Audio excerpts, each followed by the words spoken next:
Self-care. What comes to mind? For many of us, it's a picture painted by advertisements and social media feeds. It's often sold to us as something we have to buy: luxurious skincare, scented candles, expensive spa days. We see these perfectly curated moments and feel a pressure to replicate them, adding perform self-care to an already overflowing to-do list.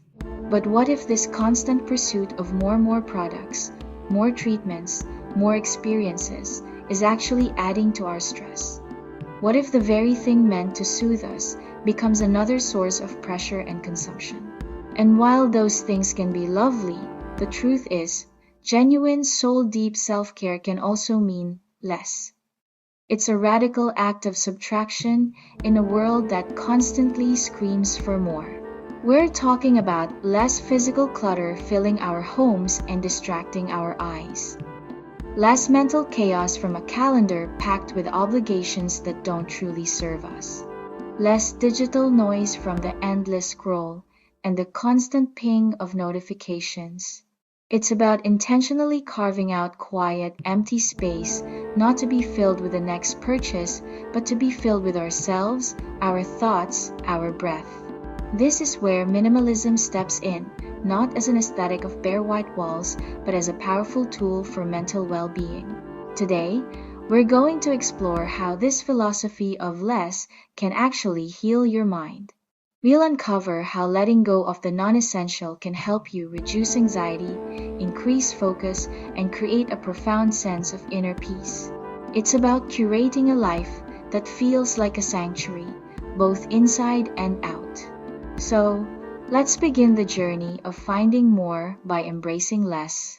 When our homes are overflowing, our minds often feel the same way. Clutter isn't just physical, it's emotional. Every object is something you have to think about. Minimalism is like giving your mind permission to rest. It's self-care at the deepest level, creating an environment where you can breathe and simply be. Let's begin with a simple, powerful truth. You don't need to overhaul your entire life to find peace.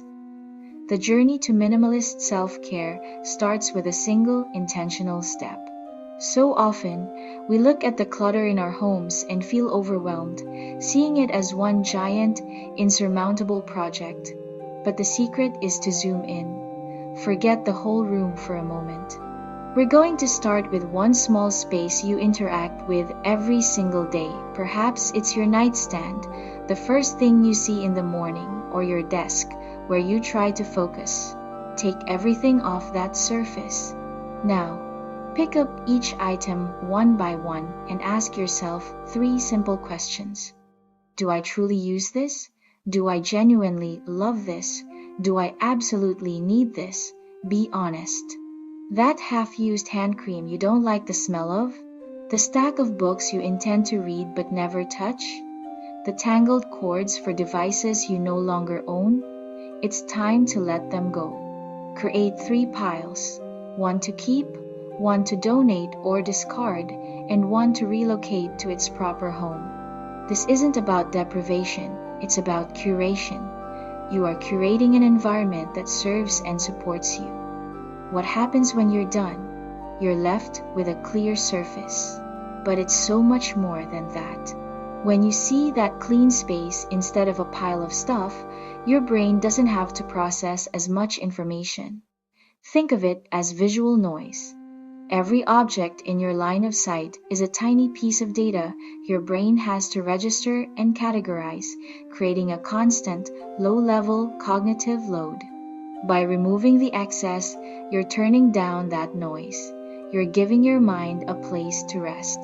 It feels lighter, calmer, more expansive, and so do you. You've gifted your future self a moment of peace. Now, let's take that feeling and create a home for it. Pick a specific spot in your home. It doesn't need to be large and designated as your self-care space. This could be a cozy armchair, a corner of your bedroom, or even just a cushion on the floor by a window. The key is to make it a dedicated sanctuary. By doing so, you create a powerful psychological trigger. Over time, your mind will learn that entering this space means it's time to shift gears into relaxation. Keep it beautifully minimal. Think about engaging your senses.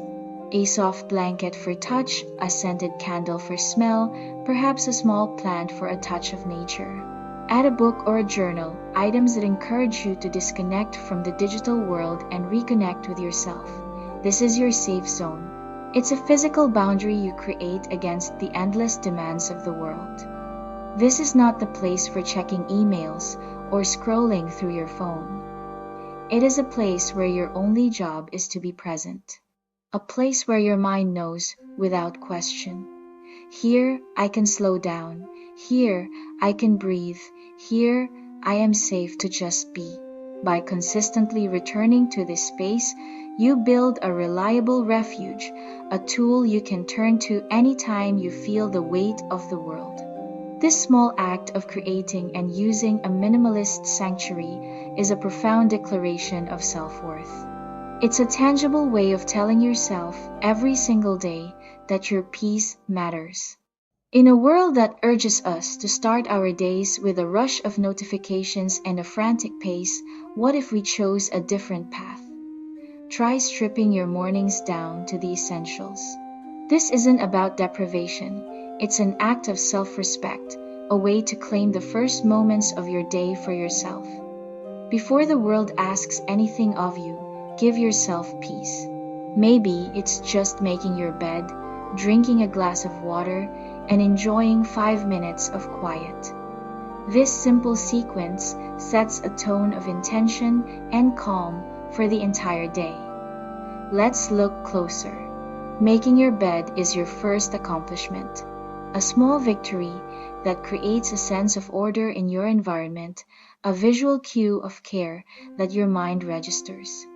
Hydrating your body after a long night's rest is a fundamental act of physical self-care, a simple promise to tend to your body's needs. And finally, those 5 minutes of quiet. Instead of reaching for your phone, you reach inward. You could watch the light change outside your window, or simply sit with your own thoughts, finding your center before the noise of the day begins. This same principle applies to our evenings.